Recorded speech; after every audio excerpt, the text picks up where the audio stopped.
Welcome back to another episode of A Mental Health Break with Vincent A. Lanci.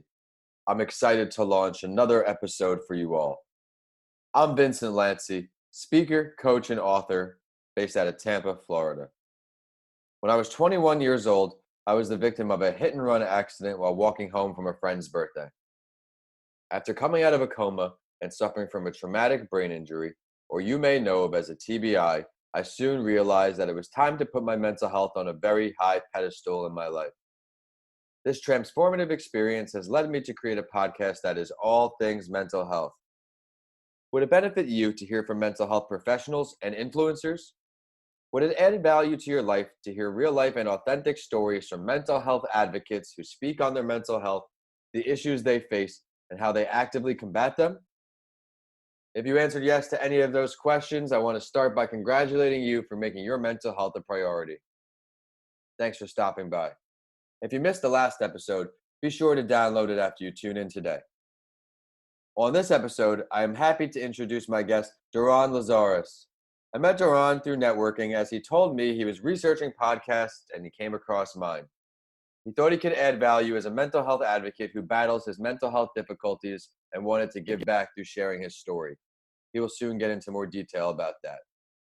He also has founded this company called Executive Sleep Consulting, where they focus primarily on insomnia. I thought the combination of those two things would add a great load of value to you all listening in. So, Doron, thank you for coming on the show. Vincent, thank you very much for having me. Absolutely. Would you mind please introducing yourself to our listeners a little more and share part of your story before we dive in and get going? And also, please do share your role relating to mental health. Sure. Again, thank you for having me. I grew up in sunny San Diego, probably similar nice weather to Tampa over there. And I guess, specifically relating to my journey in sleep, I was never a great sleeper as a kid. Always took me a long time to fall asleep, sensitive to light and sound. And as I got to a teenager, that got even worse. When I hit my 20s, I actually hit a brick wall of sleep in a stressful period of my life, and I could not sleep at all. I was on serious sleep medication, and I was an insomniac. It would be 2, 3, 4 in the morning, walking around my neighborhood, looking around, not sleeping a wink, aside from this medication, which I was very scared that I was going to be hooked on for the rest of my life. I went to doctors, went to psychologists. Unfortunately, I got bad advice, or even advice that did not help me at all. I felt very alone, very desperate, very exhausted. And I thought this was going to be my life's fate. I was going to be kind of, hooked on these pills and hopefully eking out a few hours of sleep every night. It was a very scary time for me. And that really, as I think is a theme in my life, and I'm sure many people you've spoken to, I think at the lowest point, hitting that rock bottom was actually the point of redemption, the point of salvation. And that's really when I started doing a lot of research. I had a background in neuroscience and psychology, but really kind of taking those tools to task and really asking deep questions about myself, being open, honest, and vulnerable with myself, and really trying to understand what was bothering me. How did my mind work? How did sleep work? Where could I improve? And I spent quite some time developing a system and a program. I was my first client. I healed myself from insomnia. And to me, that was revolutionary. And we've been involved with that for the last 10 years, helping others do the same. I'm looking forward to hearing more in your story and relating to other people through both your professional and personal testimonials. So you said it's been about 10 years since you founded the company? Yes, indeed. Wow, congratulations. It's a pretty good stretch for a startup. Thank you very much. And I think really now, especially I believe that we are in addition to the COVID epidemic that's going on, there's also a sleep epidemic going on in this country and most of the industrialized world. So I think this is, there is a really great need. There's a big gap between sleep science and, that which we can actually offer people and the amount of people suffering from sleep issues on a regular basis. Absolutely, Doron. Well, thanks for sharing all that. What I do on each episode here is I share the mental health story of someone who is famous because I want to let you, the listeners, know you are not alone.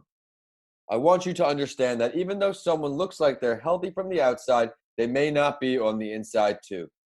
For today's episode, I will introduce the mental health related story of Oscar De La Hoya. For those of you who don't know the name, De La Hoya is a former boxing champion who has won 10 world titles and 1 Olympic gold medal. However, it isn't all glamorous for this boxing legend. The article discussed his, quote, toughest opponents were depression and addiction, not in the boxing ring. He sat down with the Spanish network Univision and discussed his struggles with cocaine addiction, alcohol use, and that he even thought about suicide. I thought this was a great and true example that fame and money does not always lead to happiness and a healthy mental headspace. He was quoted saying, "This is the biggest fight of my life. I could put all of my opponents in one ring and battle all of them, but this monster is going to be the toughest fight of my life."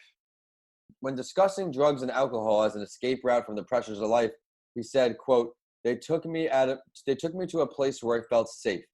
I admire how he recognized he had a problem, and at the time this article was written, he underwent treatment and claimed he joined Alcoholics Anonymous. Psychiatrist Dr. Jason Hirschberger of SUNY Downtown Medical Center in Brooklyn, New York, said, quote, being famous and in the public spotlight is a pressure.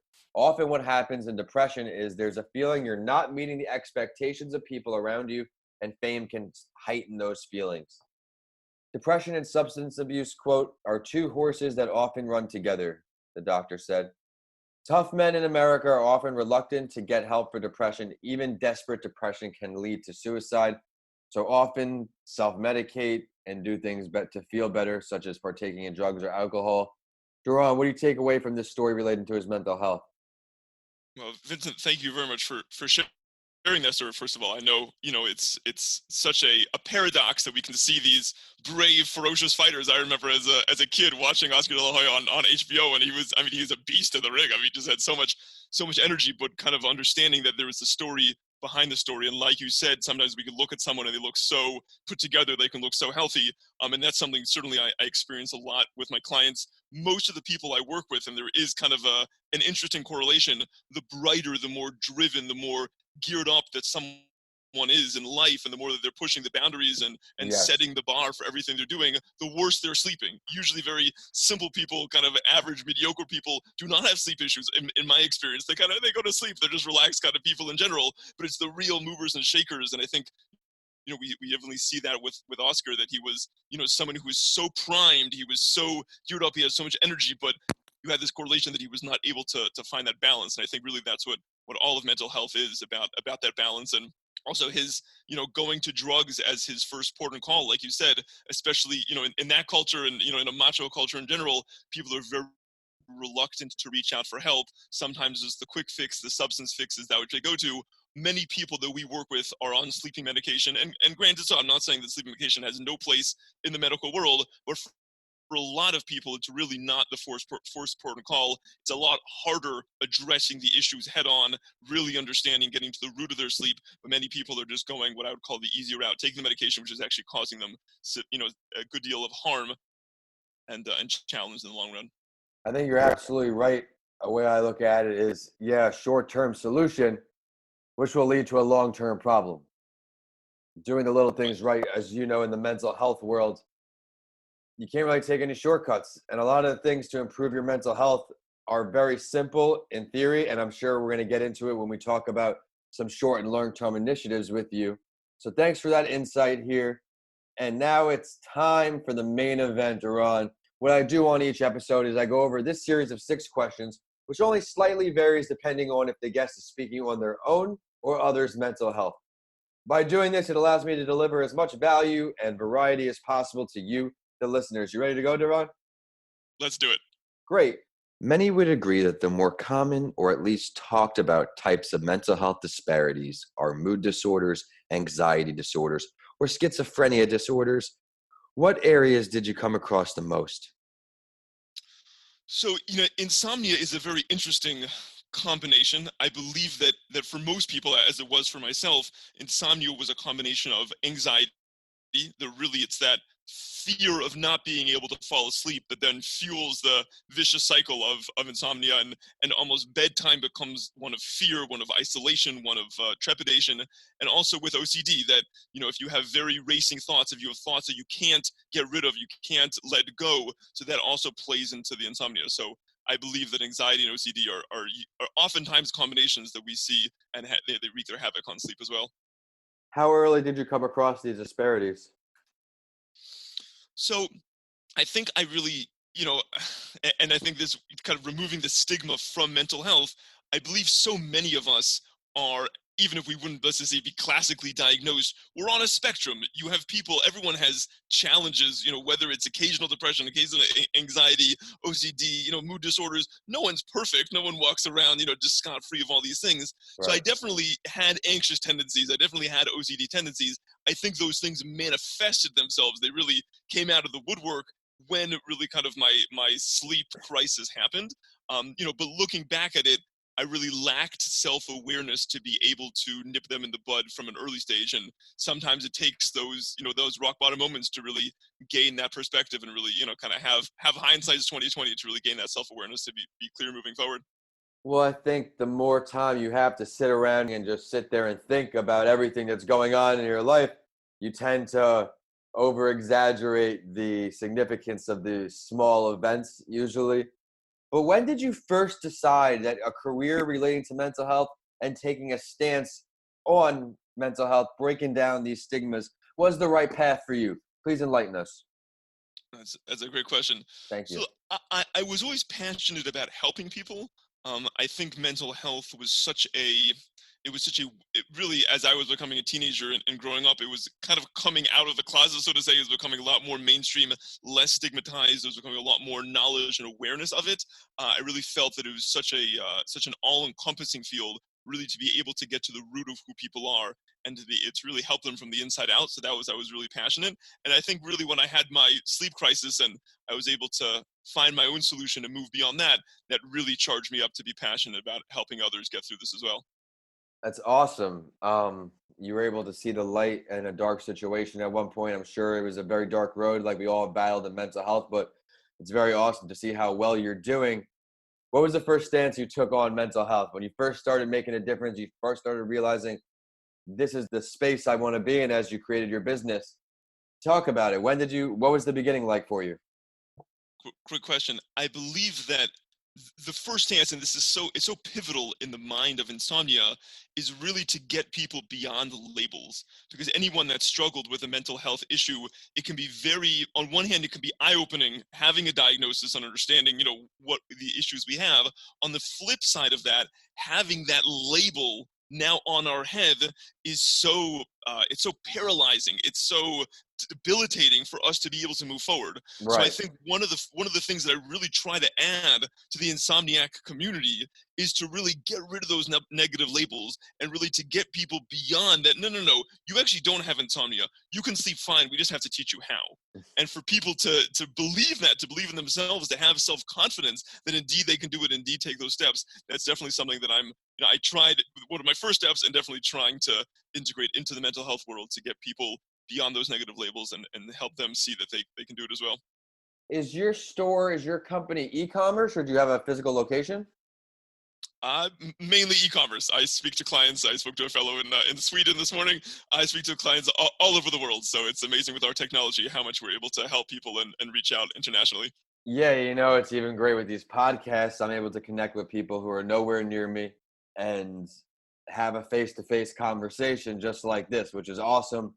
And I just wish I could have predicted all of this mayhem would happen so I could have invested in a little Zoom because look how crazy all this is, man. But I'm glad you chose to take a stance on mental health because you're doing such great work for the community, especially in the insomnia realm. But what advice can you give to our listeners based on your personal experiences as what may be considered a potential early sign that they may be developing some form of a mental illness? Great question. So look, it's definitely sleep is I call it almost the hub. It's the main gear of our mental health. On one hand, it's an indicator that if we have mental health issues, oftentimes those come out at night. If we have anxiety or OCD during the day, we're kind of able to brush it under the rug. Sometimes at night is when those things really take effect and it really affects our sleep. And on the flip side, when we're not able to sleep, all of those issues become super blown up. If you're exhausted, even though you might have been holding it together up to now, if you're on 2-3 hours of sleep for the last 2 or 3 years, you're going to crack, you're going to break, you're not going to be able to hold those things together. So for people to really understand, to really ask themselves, like, how am I sleeping? Some people, have a sleep study. There's a lot of new technology out now with sleep rings and, different Right. apps really to be able to gain a real understanding of asking, like, how do you rate my sleep? And I think it's really important for people to be cognizant of that, asking the question, how is that affecting my life? How is it affecting my physical health and mental health? So for people just to take that moment and to really, kind of take stock of their sleep, I think something that's really important to start off with. And I think you hit it perfectly. It's simple. It's right in front of you. Pay attention. Are you sleeping? Are you eating? Are you exercising? Has something changed? I've learned that most of my guests share, has something changed significantly? Are you not hungry anymore? Lost your sex drive? Have you lost the interest in working out? But it's a good segue now because I ask you for three, and I say only three here, Doron, because I want the three most important things our listeners can do on a short-term or daily basis to start improving their mental health right now. What are the three things you recommend based on your personal experiences? Love the question, Vincent. I would say the number one is to be able to keep your technology in check. I think Talk that about that, yeah. technology itself is wreaking havoc on our mental health. We all look cool and polished on social media, and we are connected to so many thousands and millions of people. But in reality, it actually breeds depression, it breeds isolation, it breeds disappointment. So to be able to understand that there are tools, the technology is amazing tools, as we spoke in the past, but really to be able to keep those things in check, to be able to have downtime, to be able to turn them off, to be able to focus. And certainly in the realm of sleep, that's something that is key. I also recommend journaling, and this is something especially if there are issues, prior to night, being able to get things off your chest before you go to bed. If there are, one of the exercises we do if people have dreams or nightmares, to be able to journal it out, to rewrite the story of their nightmares if there's something that's kind of continuing to haunt them, to really be able to Oh, yeah. get things out of your mind and onto paper can be a very refreshing, can be a very liberating process. And also meditation, to be able to gain control of one's mind, to be able to relax one's mind, that we're not, so to say, subject to our racing thoughts or our fears or anxieties, but we're actually in control of the mind, and we're the ones in charge. And meditation helps or gives us the tools to help us make that transformation. Great. I got two questions off that. First one is, which of those three techniques did you start utilizing first? Definitely the break with technology and meditation were both part of the integral change. And journaling, I don't know if I journal that much. I love writing, actually. I've written 2 books, and I like vlogging, and I love speaking. I never journaled part of my specific journey, but I do find that it helps a lot of people in their transformation. Yeah, I'm a big on notes, obviously, with traumatic brain injury. But then after about 6.5, 7 years, when I was writing I think my second book, and I'm just doing a lot of things stimulating my brain because I work myself a lot with entrepreneurship, obviously, as you know, I'm starting to remember things. I'm realizing, wait, I didn't write that down on a post-it. How do I remember that? So I'm big into writing because it's also very therapeutic. When I'm writing, you get in your zone. But let's look a little longer here, Doron. You gave some great initiatives on the short-term basis our listeners can enact. But let's focus on two longer-term commitments, two longer-term initiatives our listeners can make to create a healthier mindset and create a more positive mental health space. What do you got for us? Great question, Vincent. I would say that it's really worth doing your research on sleep. There are so many great books out there. There are podcasts and YouTube videos. I don't believe that everything out there is high quality information, but there really is a lot of great information, and very few people practically understand how sleep works, how much sleep they need, how it's affecting every part of their body. So I really believe that knowledge is power, that people should become educated in this area, and also to be able to set goals and have short-term goals and long-term goals, because sometimes, especially if we're handling a number of situations all at once, it's very hard to see how this is all going to move forward. But really, to make concrete goals, understanding that sleep is your highest priority in terms of determining your success in every other area of your life. So in addition to your money goals, your relationship goals, and your vacation goals, you really have to set sleep goals as well. Ask yourself, in 12 months time, how would I like to be sleeping every night of the week? And so I think it's really important for people to keep that in mind. Absolutely. Now, these are your long-term. The sleep, sleep, sleep is a very central theme of our episode here today, Doron. Give us some insight here on ways maybe that you've come across in this business to start sleeping better. Some things that, people you come across, maybe client testimonials, your own testimonial. What are some things that worked for you to kick this sleeping problem? Great question. So I think that can kind of be divided into 2 categories. There's kind Please. of like the classic sleep approach, and then what I call it dig deeper. So just to speak about classic sleep approach, and you can Google these things. These things aren't it's not rocket science, but it's really important. Just like if you would ask someone for dieting, somebody's trying to lose 30 pounds, like, oh, what do you have to do to lose 30 pounds? Like, of course, you just eat less, eat more healthy foods, and you exercise. How hard can that be? And yet we all know, if you've ever been on a diet, it's like the hardest thing in the world. So too with sleep. I think a lot of the principles are easy in theory, but actually implementing them could be challenging. So certainly, having a consistent bedtime 7 nights a week, and a lot of this is what I consider like boot camp. You really have to train yourself to become a great sleeper, and that takes a little bit of discipline. Once you learn the rules and you set your body in good motion, you can be a lot more flexible. But in the outset, having a consistent bedtime every night of the week, no naps, no kind of binge weekend sleeping, it should really be consistent. Your bedroom should be a sleep sanctuary. No technology, no clocks, no work. You should be able to have a wind down time. So decide, let's say bedtime is 11 o'clock. I need an hour before bedtime to be able to wind down, and to be able to, your family and your loved ones should understand that. They should respect that. They're not going to bring up any hot button controversial issues. Tune down the media, turn off the computers, turn down the work, and, meditation, really to be able to calm down. And those are just some basic ideas. Obviously, there's a lot out there we can discuss further if anybody ever wants to speak. And then I think there's, in addition to that, there's what I call dig deeper, that sometimes sleep or lack of sleep is really our mind and our soul telling us that something deep is awry. And so you can do all the things on the outside, but if there's something gnawing at you, and sometimes we're not even conscious of what that is, and that's why you really have to dig deep to really figure that out, and asking yourselves very vulnerable questions. What am I really worried about? What is my greatest fear? What's my apprehension? What's holding me back? And sometimes, or even ask yourself, am I fulfilling my life's mission? What am I on this planet to do? What questions do I really, deep in my soul, do I really want answered? And sometimes, through those kind of deeper explorations, which are hard conversations to have by ourselves, but we're really able to uncover that our subconscious mind was almost, he had put the emergency brake on our sleep because it wanted us to address these issues that we were not bringing to the forefront. Yeah, well, thank you for bringing that information to the forefront here. We talked about short-term initiatives. We talked about long-term initiatives. Let's get to the number 6 question here, my man. What are some ways that you plan on raising awareness for the importance of mental health in the future? That's a great question. So definitely, I think in the area of sleep, because it is so prolific. I mean, there are 50 to 70 million Americans alone that have sleeping issues, at least at some point of the year. So, right. We're definitely we're going on podcasts.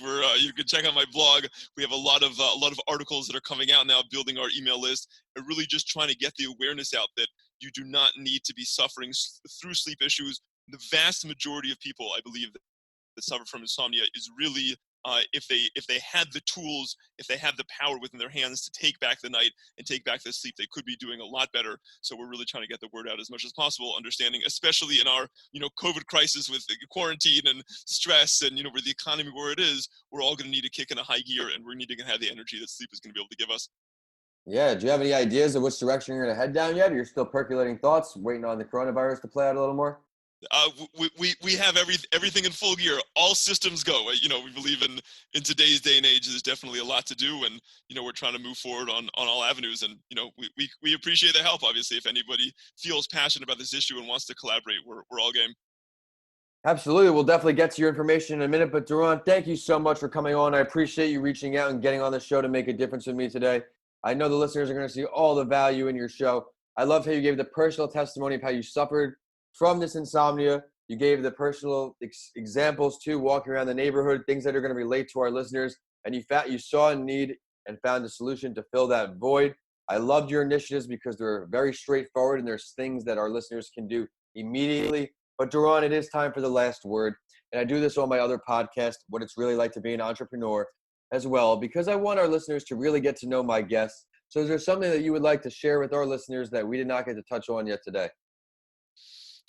I guess as a last word, first of all, thank you, Vincent. That's definitely part of my last word. I really You're very welcome. You having me. In terms of the last word, I think we touched on this a little bit at the beginning, but whatever battlefront you're going through, as De La Hoya put his grand enemy, in my experience, our greatest challenges in life basically give us two options. It puts us at a road, at a pitchfork, so to say, that we're going to decide. It can either collapse us and we can fall through those great challenges, and we all have them in life in whatever area we are in, or we can use those opportunities to catapult us. And I know that I've been at those crossroads at a number of points in my life, and I found that if I persevere, like if literally the door is locked and sealed and bricked over, but I'm able to blow through it, that's where success starts. And so I've seen that many, many times in my life where you literally feel paralyzed, you feel captured, you feel you're not able to move forward. But I would really encourage all of our listeners, whatever challenge you're going through, stick with it,